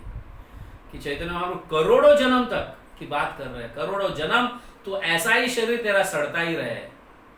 उतना ही नहीं, कितने कितने हजारों हजारों लाखों साल तक, लाइफ टाइम्स तक तू क्या कर, रौरव नरक में तू रहे। इस तरह से इतना तू पापी है। तो हम सोच सकते हैं कि भक्तों के चरणों में अपराध करने से कितना बड़ा पाप लगता है, कितना बड़ा अपराध, और चैतन्य महाप्रभु कदापि सह नहीं सकते इसको। कितना मतलब ये दंड से ही पता चलता है कि रोंगटे खड़े होने लगते हैं दंड को देखकर, जो चैतन्य महाप्रभु कह रहे हैं, गोपाल चापाल को कह रहे हैं कि मैं तुझे कभी नहीं माफ करूंगा। बट लेकिन जब चैतन्य महाप्रभु सन्यास लेते हैं, सन्यास लेकर जब कुलिया ग्राम आते रहते हैं, नवद्वीप आते हैं वापस, तो उस समय ये गोपाल चापाल वापस बहुत ही मतलब उस समय तक तो बहुत शरीर उनका सड़ जाता है, समझ गए ना। तो एक वन में ऐसे रहते हैं, मतलब दूर, गांव से बहुत दूर रहते हैं, क्योंकि ये महारोग का शरीर जब सड़ने लगता है तो उसका दुर्गंध जो है ना पूरे ऐसा फैलने लगता है, बहुत बदबू आने लगती है, इसलिए सारे लोग बाहर कर देते हैं उसको, तो वो दूर रहने लगता है। तो उस समय जब चैतन्य महाप्रभु सन्यास लेकर जब आते रहते हैं, तब वापस ये गोपाल चापल चैतन्य महाप्रभु के चरणों में गिड़गिड़ा कर रोने लगता है। तो चैतन्य महाप्रभु सन्यास लेने के कारण उस समय उनके ऊपर बहुत दया आ जाती है। दया आने के बाद तब चैतन्य महाप्रभु कुछ वचन कहते हैं, मैं तुझे तभी माफ कर सकता हूं जब श्रीवास आचार्य, श्रीवास पंडित अगर तुझे माफ करता है तो, क्योंकि तू उनके चरणों में अपराध किया है, मेरे चरणों में नहीं, इसलिए तू मेरे पास मत आ जा। अगर तुझे श्रीवास आचार्य अगर माफ करते हैं तो मैं तुरंत तुझे अपना लूंगा। तब वो जाते हैं श्रीवास आचार्य के पास, उनके चरणों में गिरकर माफी मांगते हैं। श्रीवास आचार्य तो माफ कर दिए रहते, क्योंकि भक्तों का लक्षण ही है वो कि कोई भी अपराध उनके प्रति जब घटता है तो वो भक्त उनको माफ कर देता है। बट ये ध्यान में रखिए, भक्त अगर माफ भी करता है लेकिन वो अपराधी जब तक माफी नहीं मांगता है तब तक उसके मन में शांति नहीं रह सकता। भले भक्त माफ कर दिए हैं लेकिन मन की शांति जो है वो बहुत महत्वपूर्ण है, समझा। तो जब वो भक्त माफ कर देता है और वो खुद जाकर, वो अपराधी जब माफी मांगता है और भक्त माफ कर देता है, उनके जीवा पर से माफी ऐसा शब्द, माफ कर दिया ऐसा शब्द निकलता है, तो तब उसके मन में शांति आने लगती है। ये बहुत महत्वपूर्ण है, ये सीख है हमारे लिए कि हम किसी के भी चरणों में अपराध करते हैं तो माफी मांगना चाहिए। भक्त तो माफ कर देता है क्योंकि भक्तों का स्वभाव है, वो माफ कर देता है, लेकिन माफ करने के बाद भी उसका कुछ भाग्य खुलता नहीं है जब तक वो अपने मुख से जाकर माफी नहीं मांगता है उस भक्त के चरणों में, समझ गया। ये बहुत ही महत्वपूर्ण और इंपॉर्टेंट सीख है। तो इस तरह से गोपाल चापाल को फिर चैतन्य महाप्रभु माफ कर देते हैं, श्रीवास पंडित माफ कर देते हैं, तो चैतन्य महाप्रभु भी माफ कर देते हैं, और उसके बाद ये गोपाल चापाल भी कृष्ण भक्त बन जाता है। और देवानंद पंडित के विषय में तो जानते हैं, वो श्रीमद् भागवत कथा करते रहते हैं और श्रीवास आचार्य उनकी कथा को बहुत भावपूर्वक सुनते थे। ये भी महाप्रकाश लीला में चैतन्य महाप्रभु श्रीवास आचार्य को कहकर सुनाते हैं कि किस तरह से मैंने बचाया है, जानते हैं ना हम सब, है कि नहीं।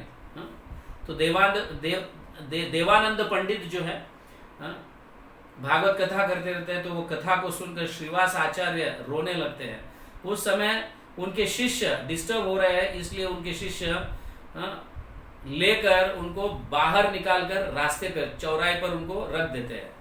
तो देवानंद पंडित कुछ भी कहते हैं अपने शिष्यों को, अरे ऐसे तुम क्यों कर रहे हो, वो उसके हृदय में प्रेम जागृत हुआ है तो उसको रोने दो, तुम क्यों डिस्टर्ब हो रहे हो, तुम सुनो, ऐसा कुछ भी नहीं कहते और उनको साथ देते हैं। वो निकाल रहे हैं, शायद फिर ये भी डिस्टर्ब हो रहे होंगे, देवानंद पंडित भी डिस्टर्ब, इसलिए वो चुप बैठते हैं। तो वो घटना के बाद चैतन्य महाप्रभु उनके जिह्वा पर से निकल जाते हैं, निकलकर श्रीवास आचार्य के हृदय में स्थित हो जाते हैं। तो तब से देवानंद पंडित जो है, मतलब भागवत कथा में कुछ आनंद नहीं लेते थे, मतलब कहने में कुछ इतना आनंद नहीं आता था। लेकिन उसके बाद देवानंद पंडित जब वक्रेश्वर पंडित का आश्रय लिए और जब वक्रेश्वर पंडित श्रीवास आचार्य के महत्व को समझाए और चैतन्य महाप्रभु का भी अवतीर्ण होने का कारण समझाए, तब देवानंद पंडित फिर अच्छे भक्त बन जाते हैं और माफी भी मांग लेते हैं। अभी ये देवानंद पंडित जो है, ये कौन है देवानंद पंडित? देवानंद पंडित ब्रज लीला में नंद बाबा के घर में भागुरी मुनि पंडित के रूप में रहते थे। वहां पे भागुरी मुनि पंडित, तो ये देवानंद पंडित बनकर यहाँ पे चैतन्य महाप्रभु की लीला में प्रकट हुए। इस तरह से यह है। और एक बार जब वापस श्रीवास आचार्य के घर में जब कीर्तन चल रहा था, तो ऐसा होता है कि चांद काजी वहां से गुजरते रहते हैं, तो बहुत डिस्टर्ब हो जाते हैं हरिनाम को सुनकर। ये चांद काजी तो मुसलमान के राजा थे, मैजिस्ट्रेट थे वैसे। उनका नाम है सिराजुद्दीन चांद काजी, सिराजुद्दीन चांद काजी, तो यहाँ पे बताया गया है। तो ये जब जाते रहते हैं तो बहुत डिस्टर्ब होता है हरिनाम को सुनकर, खास करके मुस्लिम लोग बहुत डिस्टर्ब हो जाते हैं। हम कभी कभी जाते हैं ना, हरे कृष्ण बोलते हैं, तो वो कभी हरे कृष्ण नहीं बोलते हैं। भगवत गीता भी देने इस तरह से, मतलब ऐसा। तो इस तरह से यहाँ पे चांद काजी जब उस रास्ते से श्रीवास आचार्य के आंगन से जब गुजर रहे थे, तो बहुत डिस्टर्ब हो जाते हैं। तो चैतन्य महाप्रभु अभी आए हुए नहीं रहते हैं, तो कीर्तन चलते रहता है, तो डिस्टर्ब हो जाते हैं। और कई लोगों ने कंप्लेन भी की रहती है उस समय। तो चांद काजी जाते हैं और जाकर मृदंग तोड़ देते हैं, ऐसा समझ गए। और सारे भक्त लोग डर जाते हैं, अरे बाप रे, सारे भक्त लोग रोने लगते हैं। अब क्या कीर्तन होगा क्या नहीं इसके आगे, इसके बाद, हाँ इस तरह से तो रोने लगते हैं। ये मृदंग तोड़ के चांद काजी चला जाता है और यहाँ पे सब भक्त रोने लगते हैं। और चैतन्य महाप्रभु जब आते हैं तब उन्हें पता चलता है ये ऐसा ऐसा हुआ। तो चैतन्य महाप्रभु दूसरे दिन सभी को बुलाते हैं, जितने भी नवद्वीप आसपास के सारे लोग इकट्ठा हो जाओ। हजारों लाखों लोग इकट्ठा हो जाते हैं और बोलते हैं सब लोग मशाल पकड़ो, मशाल ले लो। तो मशाल लेते हैं, मशाल जलाकर सब लोग चांद काजी के घर के तरफ निकलने लगते हैं, समझ गए ना। ये आंदोलन हिस्ट्री में पहला बार ऐसा आंदोलन निकला किसी के आगे इंस्टेंट में अगर तो चैतन्य महाप्रभु ने यह आंदोलन छेड़ी, समझ गए ना। और सब इकट्ठा हुए और सब लोग मशाल लेकर जोर जोर से कीर्तन करते, नृत्य करते, मृदंग बजाते, चांद काजी के घर जाते हैं। इसको आप डिटेल्स में पढ़िए, ये बहुत सुंदर है और बहुत लंबी कथा है, मैं एकदम संक्षेप रूप में कह रहा हूँ। तो सब तो वहां पे जो सिपाही वगैरह सब इस कीर्तन नृत्य को देखकर घबरा जाते हैं, अरे बाप रे अब क्या हो गया। और उनको पता रहता है कि चांद काजी ने मृदंग तोड़ा है वहां पे, और धमकी दिए हुए रहते हैं जो भी आज के बाद कीर्तन करेगा, मैं सभी को मुसलमान बना दूंगा तुम सबको। बहुत बड़ा धमकी देकर आए हुए रहते हैं। और चैतन्य महाप्रभु इसको सह नहीं सकते, सभी भक्तों को लेकर चांद काजी के घर के पास निकलते हैं। और ये चांद काजी अपने फर्स्ट फ्लोर सेकंड फ्लोर जो भी है उनके घर से देखते रहते हैं, इतना बड़ा समूह आ रहा है और चैतन्य महाप्रभु इसको लीड कर रहे हैं, अब मेरा कोई खैर नहीं, एकदम डर जाते हैं चांद काजी। और जैसे ही गेट के अंदर प्रवेश करते हैं, सारे सैनिक भी उनके जो है हरि नाम बोलकर नाचते रहते हैं। और ये देखकर चांद काजी और भी डर जाता है, भाई मेरे लोगों को क्या हो गया, ये सब समझ गया ना। नारद मुनि, ये मेरे लोगों को क्या हो गया, तो डर जाते हैं। और एक रूम में जाके स्विच ऑन कर दो ना बेटा, चार्जिंग खत्म हो गया, थैंक यू। क्या हुआ स्विच, हाँ ठीक हो गया। तो चांद का तो चैतन्य महाप्रभु सभी को रोक देते हैं, तुम यहाँ पे रुक जाओ, मैं जाता हूँ, मैं जाके बात करता हूँ। तो चांद काजी के ऊपर जब चैतन्य महाप्रभु उनके कमरे में जाते हैं, चांद काजी डरे हुए रहते हैं, एक रूम में छुपे रहते हैं। क्या हुआ एक्चुअली मतलब अभी देखो, चांद काजी और उनकी मम्मी एक ही गांव के रहते हैं। चांद काजी भी और चैतन्य महाप्रभु, सची माता जो है, एक ही गांव के रहते हैं। तो उस गांव के नाते से वो मतलब भाई बहन के जैसा, मतलब एक ही गांव के रहते तो भाई बहन जैसा, ऐसा एक उस समय का एक ऐसा वातावरण हुआ करता था भाई बहन। तो निमाय के लिए चांद काजी मामा के जैसा हो गया।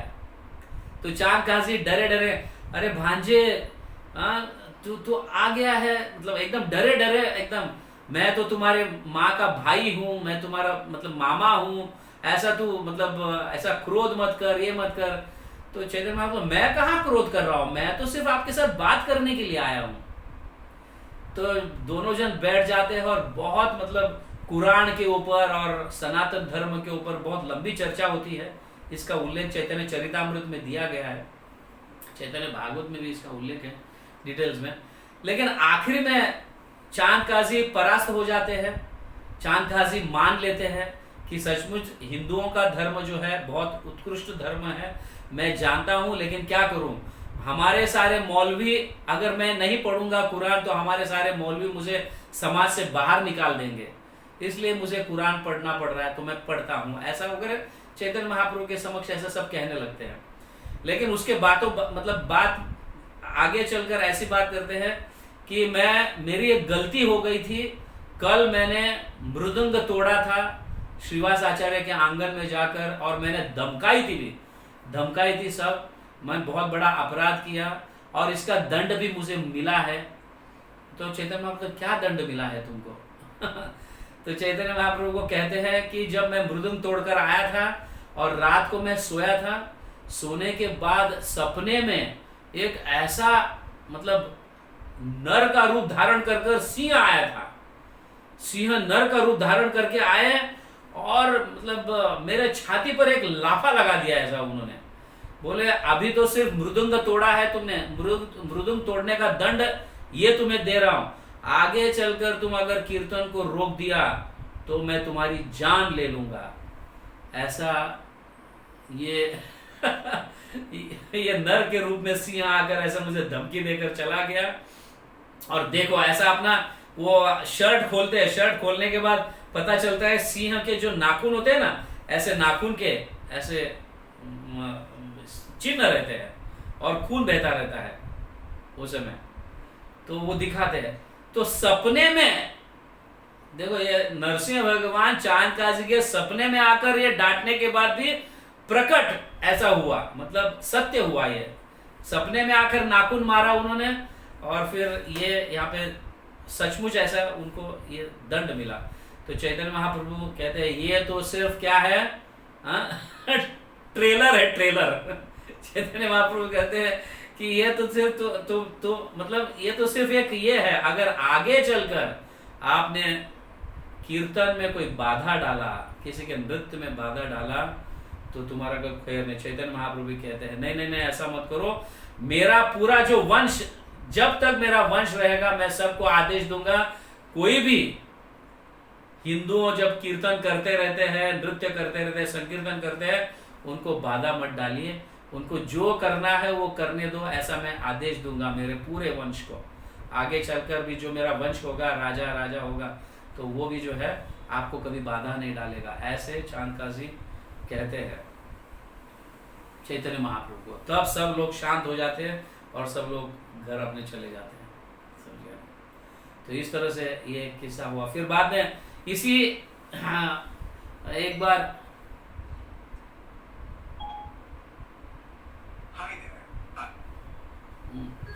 इसी आंगन में जब पहली बार जब नित्यानंद प्रभु चैतन्य महाप्रभु को मिलने आते हैं,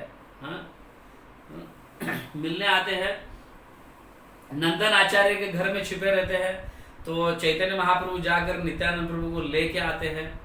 लेकर आने के बाद नित्यानंद प्रभु की महिमा का दर्शन सभी भक्तों को कराने के लिए तो श्रीमद् भागवतम से वो एक बार श्लोक उच्चारण करते हैं। बहर व पीडम नटवर वपुह कर्णयो कर्णिकम, ये श्लोक जो है भागवतम का, वो जब गाते हैं, वो श्लोक का उच्चारण करते हैं, तो नित्यानंद प्रभु भाव विभोर होकर लोटपोट कर रोने लगते हैं। तो सारे भक्त लोग देखते हैं, ओ नित्यानंद प्रभु इतने ऊंचे कोटि के भक्त है। तब चैतन्य महाप्रभु इंट्रोड्यूस कराते हैं उनको सबको। तो उसके कुछ दिनों के उपरांत व्यास मतलब व्यास पूजा, नित्यानंद प्रभु की व्यास पूजा की व्यवस्था चैतन्य महाप्रभु करते हैं कि हम गुरु की व्यास पूजा करेंगे। तो नित्यानंद प्रभु को वो प्रतिनिधि बनाते हैं, मतलब नित्यानंद प्रभु की व्यास पूजा होती है उस समय। तो चैतन्य महाप्रभु ये दर्शाते हैं कि नित्यानंद प्रभु आदि गुरु है सभी के, और नित्यानंद प्रभु की कृपा के बिना मेरी कृपा मिलना संभव नहीं है, और जब मेरी कृपा मिलेगी तो राधा कृष्ण का प्रेम प्राप्त होगा। तो इसलिए चैतन्य महाप्रभु नित्यानंद प्रभु को व्यासपीठ पर बिठाकर उनका अभिषेक वगैरह सब कराते हैं, और श्रीवास आचार्य इसमें बहुत बड़ा भाग लेते हैं। सभी का प्रसाद की व्यवस्था वगैरह सब वो स्वयं ही करते हैं, और चैतन्य महाप्रभु बहुत खुश हो जाते हैं इससे खुश हो जाने के बाद चैतन्य महाप्रभु ये कहते हैं वहां पे, इसी समय चैतन्य महाप्रभु ऐसा आशीर्वाद देते हैं श्रीवास आचार्य को कि एक बार लक्ष्मी जी भी मतलब अगर समय ऐसा हो सकता है कि लक्ष्मी जी भी जाकर जो है ना एक बार मतलब माधुकरी या भीख मांगेगी, लेकिन श्रीवास आचार्य तुम्हें कभी मांगने का समय नहीं आएगा। ऐसा वरदान, ऐसा श्रीवास आचार्य को। एक्चुअली उसके पहले जो है ना एक बार ऐसा हुआ रहता है, चैतन्य महाप्रभु श्रीवास आचार्य को जब ऐसे ही एक दिन आते हैं, तो श्रीवास आचार्य गृहस्थी रहते हैं और उनका परिवार बड़ा रहता है, चारों भाई रहते हैं, उनका परिवार रहता है, श्रीवास आचार्य का परिवार और उनके बेटे और पत्नी और कई सारे सर्वेंट्स भी रहते हैं। बहुत बड़ा परिवार रहता है श्रीवास आचार्य का, और सब एक साथ रहते हैं। और काम धंधा तो कोई करते नहीं रहते श्रीवास आचार्य, सिर्फ कीर्तन भजन यही करते रहते हैं। तो चैतन्य महाप्रभु आते हैं, श्रीवास आचार्य तुम तो कुछ करते नहीं हो, कुछ धन नहीं कमाते हो, अपना परिवार को मेंटेन करने के लिए गृहस्थियों को लक्ष्मी की जरूरत है, धन की राशि की आवश्यकता है, तुम तो कुछ करते नहीं हो, तुम्हें कुछ करना चाहिए वगैरह। ऐसा तुम हर हमेशा जब भी देखो 24 आवर 24 घंटा हरे कृष्ण महामंत्र का जप करते रहते हो, कीर्तन करते हो, भक्तों के संग रहते हो, श्रीमद् भागवतम सुनते रहते हो। तुम्हें कुछ करना चाहिए, तुम्हारा परिवार बड़ा है, नहीं तो कैसे चलेगा ये।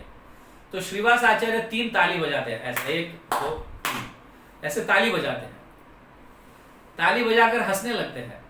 तो चैतन्य महाप्रभु बोलते हैं इसका क्या मतलब है, ताली क्यों बजाया तुमने, ताली का क्या मतलब है। तब श्रीवास आचार्य कहते हैं 3 ताली का मतलब 3 दिन। तो पहले दिन मैं भूखा रहूंगा, अगर कुछ प्रबंध नहीं हो रहा है, यस मेरा पूरा परिवार भूखा रहेगा पहला दिन, दूसरा दिन भी भूखा रहेगा, तीसरा दिन भी भूखा रहेगा, क्या दिक्कत है। चौथा दिन भी अगर भूखा रहूंगा तो मैं पूरे परिवार को लेकर जाकर गंगा में सभी लोग हम गंगा में डूबकर मर जाएंगे, ये भगवान की इच्छा है। ऐसे तो कलयुग का धर्म तो हरि नाम लेना है, और यही सबसे बड़ा कार्य है, और यही सबसे बड़ा कर्म है। ये नहीं कर बाकी सब करेंगे तो कैसे बैलेंस कैसा रहेगा। ये कमा रहे हम जरूर, लेकिन अंतिम समय में ये तो कुछ जीरो बैलेंस दिखाता है कि नहीं। लेकिन भक्ति जो है ये हमारे अनेक जन्मों तक हमारा बैलेंस ले जाता है, आगे ले जाता है। तो इस तरह से श्रीवास आचार्य ये सुनकर चैतन्य महाप्रभु बहुत खुश हो जाते हैं। और इस दिन जब व्यास पूजा नित्यानंद प्रभु का जब व्यास पूजा होता है श्रीवास आंगन में, व्यास पूजा होने के बाद जो श्रीवास आचार्य और उनका परिवार जो मतलब जो सेवा करती है, ये देखकर चैतन्य महाप्रभु बहुत खुश हो जाते हैं, और इस समय उनको आशीर्वाद देते हैं श्रीवास आचार्य को। ये कहते हैं कि तुम्हारे घर में कभी दरिद्रता नहीं आएगा, अनाज की कमी और धन की कमी कभी नहीं होगी तुम्हारे घर में श्रीवास आचार्य।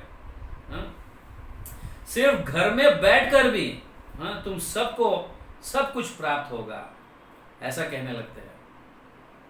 एक बार लक्ष्मी भी जो है अपना झोली फैलाकर कहीं जा सकती है, लेकिन तुम्हारे घर में कभी ऐसा नहीं होगा, ऐसा चैतन्य महाप्रभु आशीर्वाद देते हैं। समझ गए, देखो कितने कैसे गृहस्थी है, समझ गए।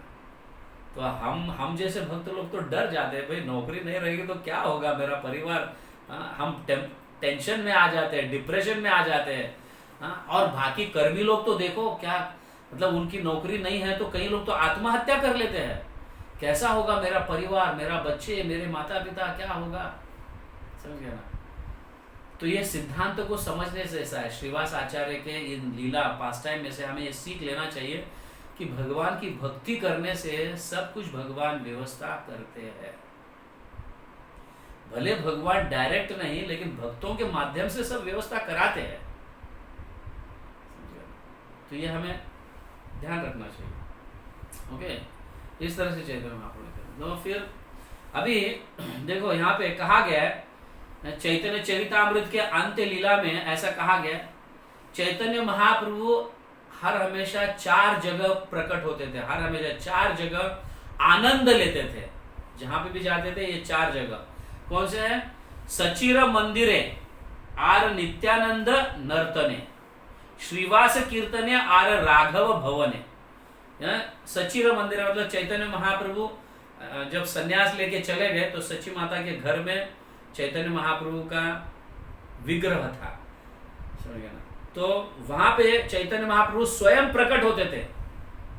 जब भी सची माता भोग लगाती थी तो चैतन्य महाप्रभु भले पूरी में है लेकिन यहाँ पे आकर प्रसाद ग्रहण करते थे। ये सची माता स्वयं देखती थी, समझ गया। उनके घर में गौर निताय का डीटीज थे सची माता के घर में, और गौर निताय स्वयं आकर चैतन्य महाप्रभु और नित्यानंद प्रभु स्वयं बैठकर खाते थे, समझ गया। स्वयं बैठकर, भले विग्रह है लेकिन आते थे स्वयं आकर खाते थे। ये सची माता कई बार देखी है। तो सचीर मंदिर है और नित्यानंद नर्तने, नित्यानंद प्रभु जब कीर्तन करते रहते थे तो चैतन्य महाप्रभु वहां प्रकट होते थे, क्योंकि चैतन्य महाप्रभु ने नित्यानंद प्रभु को पुरी में रहने के लिए मना किया। मैं पुरी में रहूंगा, तुम नवद्वीप में प्रचार करो। तो नित्यानंद प्रभु जब नवद्वीप में अकेले रहने लगे यहाँ पे, तो कीर्तन जब करते, नृत्य करते थे नित्यानंद प्रभु, तो चैतन्य महाप्रभु उस नृत्य में प्रकट होते थे, भले पुरी में लेकिन वहां प्रकट होते थे। तो ये 4 जगह। श्रीवास कीर्तने, जब श्रीवास आचार्य अपने आंगन में कीर्तन करते थे तब भी वो प्रकट होते थे वहां पे। और राघव भवने, राघव पंडित जो है एक भक्त है, उनका भी हम चर्चा करेंगे। तो उनके घर में भी चैतन्य महाप्रभु प्रकट होते थे। ये 4 जगह चैतन्य महाप्रभु हर हमेशा और संतुष्ट हो जाते थे। क्या है?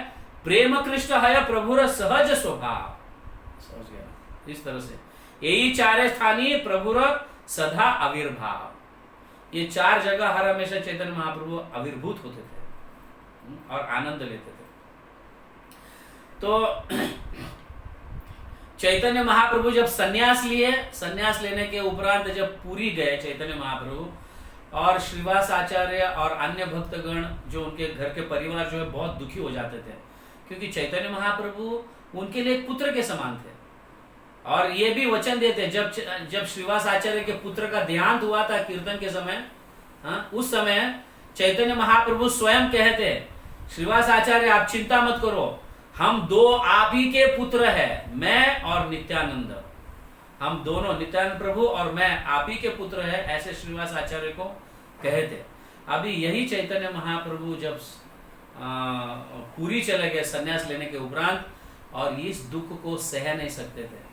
नवद्वीप में जितने समय तक वो रहे, हर हमेशा चैतन्य महाप्रभु का उन्हें दुख लगता था कि वो सेपरेशन, वो विरह भाव को मतलब ये नहीं, मतलब सह नहीं सकते थे, विरह को सह नहीं सकते थे श्रीवास आचार्य।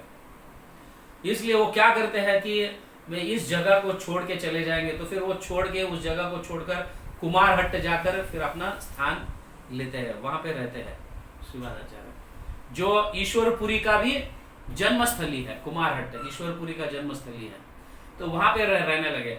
और वहां से हर हमेशा फिर सची माता के घर पे भी जाते थे वो। सची माता का मतलब, क्योंकि चैतन्य महाप्रभु चले गए सन्यास लेकर, अभी यहाँ पे कोई नहीं है, तो श्रीवास आचार्य जाते थे।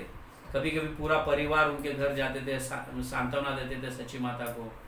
और श्रीवास आचार्य सभी भक्तों के साथ जब चतुर्मास होता था और सब भक्तगण नवद्वीप से जब पुरी जाते थे, तो श्रीवास आचार्य भी अपने परिवार को लेकर, अपने भाइयों को भी लेकर, उनके परिवार को लेकर पुरी जाते थे। और वहां पे चैतन्य महाप्रभु इन सभी को श्रीवास आचार्य और उनके भाइयों को, सभी को गुंडीचा मार्जन में सारे नवद्वीप वासियों को गुंडीचा मार्जन में व्यस्त रखते थे।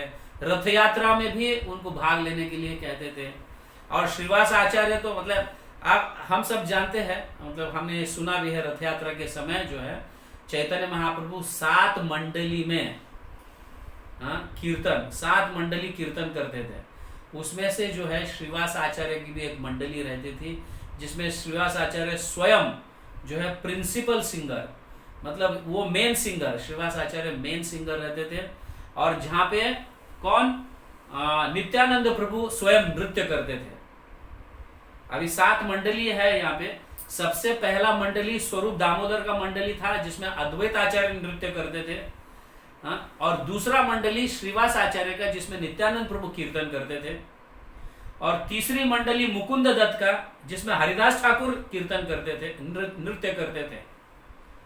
मुकुंद दत्त गाते थे तो हरिदास ठाकुर नृत्य करते थे। चौथी मंडली जो है गोविंद घोष कीर्तन करते थे, तो वक्रेश्वर पंडित नृत्य करते थे। 5वीं मंडली जो है वो कुलीना ग्राम की थी, जहां पे रामानंद राय और सत्यराज ये डांसर थे। और 6वीं जो है शांतिपुर से आए थे, जिसमें अच्युतानंद प्रभु जो है अद्वैत आचार्य के पुत्र, वो मेन डांसर थे। इस तरह से और 7वीं मंडली जो है वो श्रीखंड में से नरहरि और रघुनंदन, ये 2 ऐसे 7 मंडलियों में जब कीर्तन करते थे चैतन्य मतलब रथ यात्रा के सामने 7 मंडली नृत्य करते, और चैतन्य महाप्रभु सभी 7 मंडलियों में नृत्य करते थे। और जब एकत्रित 7 मंडली एकत्रित आते थे, चैतन्य महाप्रभु चाहते थे कि सभी 7 मंडली एकत्रित आ जाओ और मैं स्वयं नृत्य करूंगा, तो चैतन्य महाप्रभु इतना उद्दंड नृत्य करते थे, सारे लोग देखते रहते थे। सारे लोग पूरा रथ यात्रा में जितने भी लोग उस रथ यात्रा में भाग लिए हुए हैं, अन्य आसपास के उड़ीसा के लोग, ये सब चैतन्य महाप्रभु के इस नृत्य को देखकर दंग रह जाते थे। तो एक बार ऐसा होता है कि जो प्रताप रुद्र जो है वहां का राजा, प्रताप रुद्र राजा जो है उड़ीसा का राजा, तो रथ यात्रा में भाग लेते हैं और चैतन्य महाप्रभु के इस नृत्य को देखते रहते हैं। और उनका जो असिस्टेंट है हरिचंदन, उनके बाजू में रहते हैं हरिचंदन। और जब प्रताप रुद्र इस नृत्य को देखते रहते हैं चैतन्य महाप्रभु के, तो उस समय श्रीवास आचार्य प्रताप रुद्र के सामने आके खड़े हो जाते हैं। समझ, ऐसा ही हम देखते हैं ना, नृत्य को देखते हैं तो कई भीड़ आती है, तो उसी तरह से श्रीवास आचार्य भी आके इस नृत्य को देखते रहते हैं और वो प्रताप रुद्र के सामने आके खड़े होते। तो प्रताप रुद्र को देख नहीं पा रहे थे नृत्य को चैतन्य महाप्रभु के, तो इस तरह से कभी कभी हम भीड़ में ऐसे देखते हैं ना, ऐसे सर उठाकर देखते रहते हैं। तो प्रताप रुद्र इसी तरह से देखते रहते हैं। तो उसके बाजू में जो हरिचंदन, जो उनके असिस्टेंट थे, तो वो देखते हैं हमारे राजा को इस नृत्य को देखने में बाधा आ रहा है।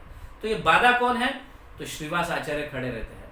तो श्रीवास आचार्य को जरा ऐसा बाजू में हटाने का प्रयास करते हैं, और श्रीवास आचार्य इतने मग्न हो जाते हैं नृत्य देखने में, तो उनको पता नहीं चलता है कि कौन हमें ढकल रहा है। तो बार बार ऐसे कहने भी श्रीवास आचार्य मग्न रहते हैं देखने में। तो एक मतलब इतना करने के बाद, इतना ढकेलने के बाद भी श्रीवास आचार्य सामने आ रहे हैं हमारे राजा के, इसलिए उसको जोर से ढकल देते हैं। श्रीवास आचार्य को जोर से ढकल देते हैं। तो श्रीवास आचार्य एकदम, ये कौन मूर्ख है, ऐसा देखते हैं, तो उसको ऐसा जोर से लाफा देते हैं, हरिचंदन को लाफा देते थे, बहुत जबरदस्त लाफा देते हैं, और एकदम आवाज आ जाता है, ऐसा 60 बोल के आवाज आ जाता है। तो सारे आसपास के लोग देखने लगते हैं ये क्या हो गया। तो तुरंत ही ये हरिचंदन को बहुत गुस्सा आ जाता है और फिर झगड़ा करने लगता है। तो झगड़ा करने जाता है, तो उतने में राजा जो है प्रताप रुद्र उसका हाथ पकड़ते हैं। अरे झगड़ा मत करो उनके साथ, ये महान व्यक्ति है श्रीवास आचार्य, समझ गए, तुम्हें लाफा लगाया, समझ लेना कि तुम्हारा भाग्योदय हो गया।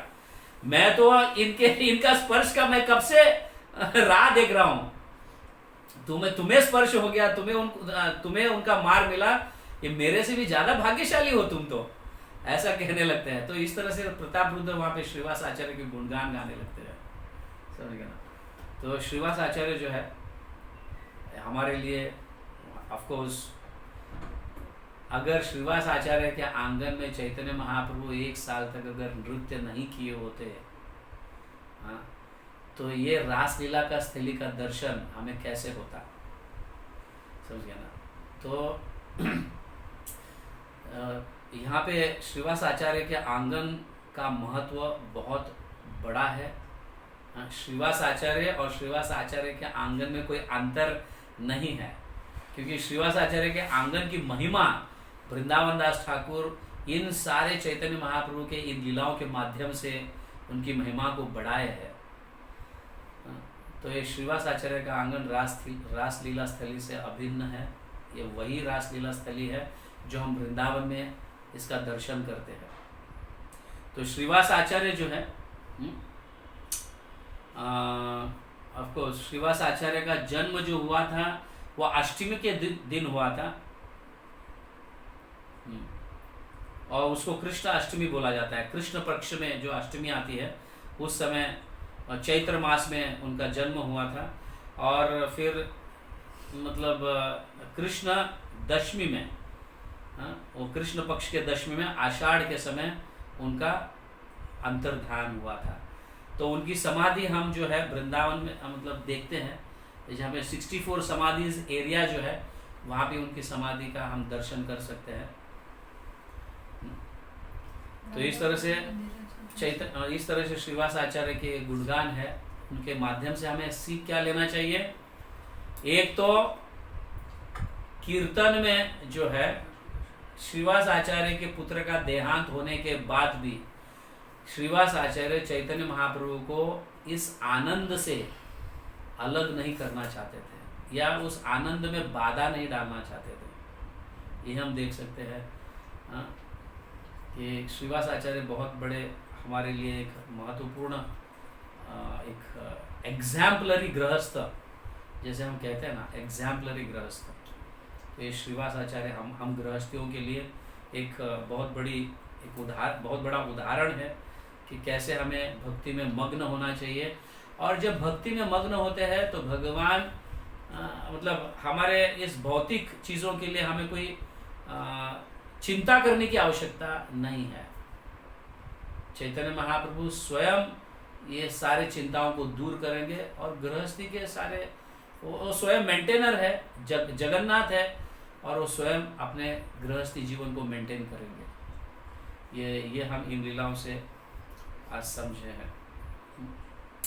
तो श्रीवास आचार्य कौन है? स्वयं नारद मुनि है, और उनके प्रिय मित्र जो है पर्वत मुनि, वो राम पंडित के रूप में प्रकट हुए, उनके छोटे भाई के रूप में भी प्रकट हुए। और मालिनी उनकी जो पत्नी है, मालिनी, ये है कौन? अंबिका धात्री। व्रजलीला में भगवान श्री कृष्ण के यशोदा माई के अंडर में रहकर सेवा करने वाली अंबिका धात्री। तो ऐसे श्रीवास आचार्य को हम उनके चरणों में आज हम प्रणाम करेंगे कि हमारी गृहस्थी जीवन भी बिना चिंतित ऐसे रहे।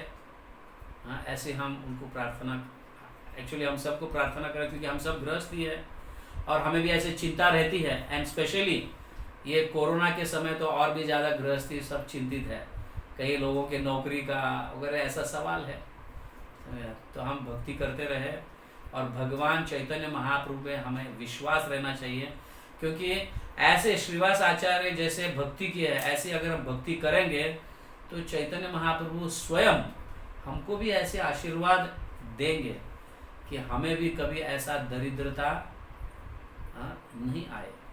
ऐसा आशीर्वाद दे सकते हैं अगर हमारी भक्ति ऐसे श्रीवास आचार्य की जैसे रही तो ये बहुत सुंदर मौका है श्रीवास आचार्य। और उनके जन्म तिथि, उनके तिरोभाव तिथि पर हमें ये ऐसी प्रार्थना करनी चाहिए कि चैतन्य महाप्रभु हमें हर हमेशा ऐसा आशीर्वाद दे जैसे श्रीवास आचार्य को उन्होंने आशीर्वाद वचन दिए हैं। तो आज हम उनके चरणों में प्रणाम करेंगे, प्रार्थना करेंगे कि हमारे गृहस्थी जीवन में भी क्या हो, भक्तिमय हो, और हमें कोई ऐसी भौतिक चिंता ना रहे। श्रील श्रीवास आचार्य की जय, जगत गुरु श्रील प्रभुपाद की जय, श्रीवास आचार्य आंगन की जाय, गौर प्रेमानंदे, हरि हरि। बहुत